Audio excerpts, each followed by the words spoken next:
कभी सोचा है कि एक ऐसा राजा हो जिसका साम्राज्य मीलों तक फैला हो, जिसकी ताकत का कोई मुकाबला ना हो, लेकिन आज उसका नाम तक लेने वाला कोई नहीं? बस यही कहानी है पर्शी शैली की मशहूर कविता ओज़िमेंडियस की। देखिए, सिर्फ 14 लाइनों में ये कविता हमें ताकत, घमंड और सबसे बढ़कर समय के बारे में एक ऐसा सबक सिखाती है जो कभी पुराना नहीं होता। तो चलिए, इस राजा की टूटी हुई विरासत की कहानी को परत दर परत समझते हैं। देखिए, कहानी की शुरुआत ही कितनी दिलचस्प है।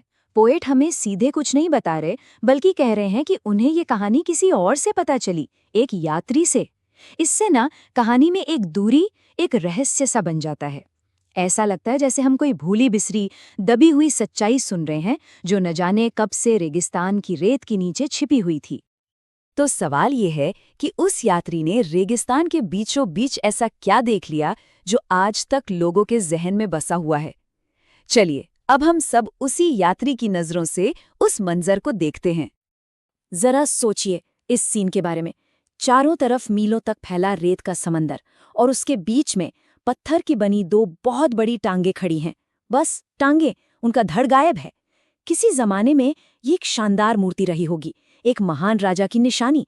पर आज आज ये बस एक टूटे हुए सपने जैसी लगती है। और ये टांगे हैं कहाँ? किसी शहर या महल में नहीं, बल्कि एक वीरान रेगिस्तान में।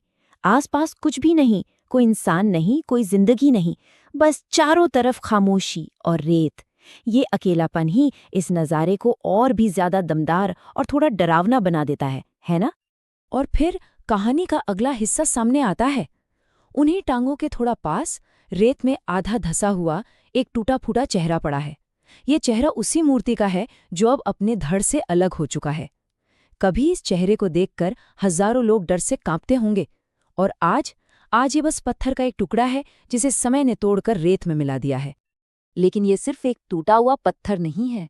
अगर ध्यान से देखें तो ये चेहरा अपने आप में एक पूरी कहानी कहता है। तो आइए इस पत्थर पर बनी एक एक लकीर को पढ़ते हैं और समझते हैं कि ये राजा ओज़िमेंडियस आखिर था कैसा। इस चेहरे के हाव भाव देखिए।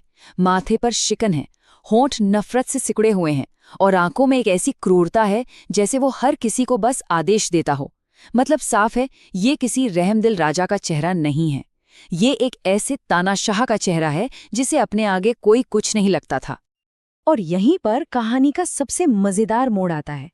जिस कलाकार ने ये मूर्ति बनाई थी, उसने राजा के घमंड और उसकी क्रूरता को इतनी खूबी से पत्थर पर उतारा कि वो हमेशा के लिए अमर हो गया।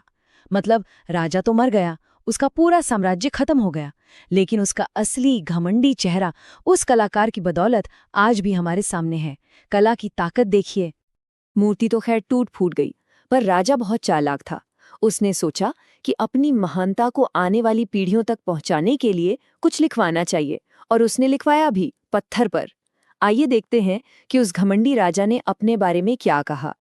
मेरा नाम ओज़िमेंडियस है, राजाओं का राजा। अरे दुनिया के शक्तिशाली लोगों, मेरे कामों को देखो और मायूस हो जाओ।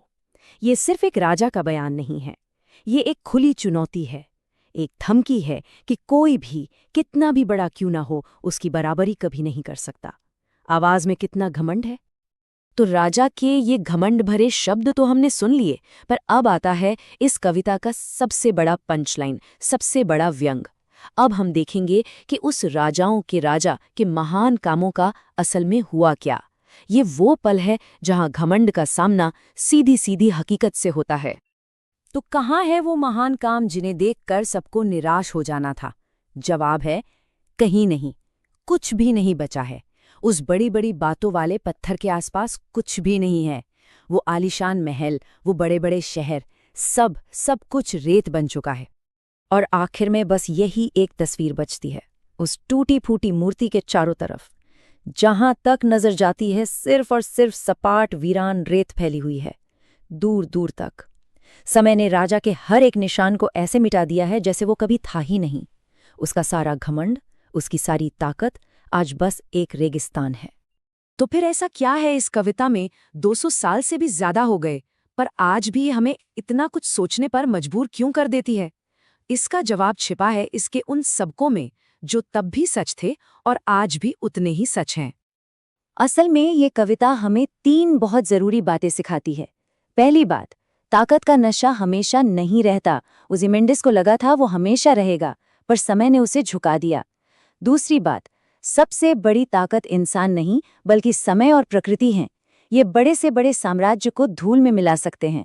और तीसरी और सबसे दिलचस्प बात, राजा और उसका राज तो खत्म हो गए, पर एक अनजान कलाकार का काम आज भी जिंदा है और हमें ये कहानी सुना रहा है।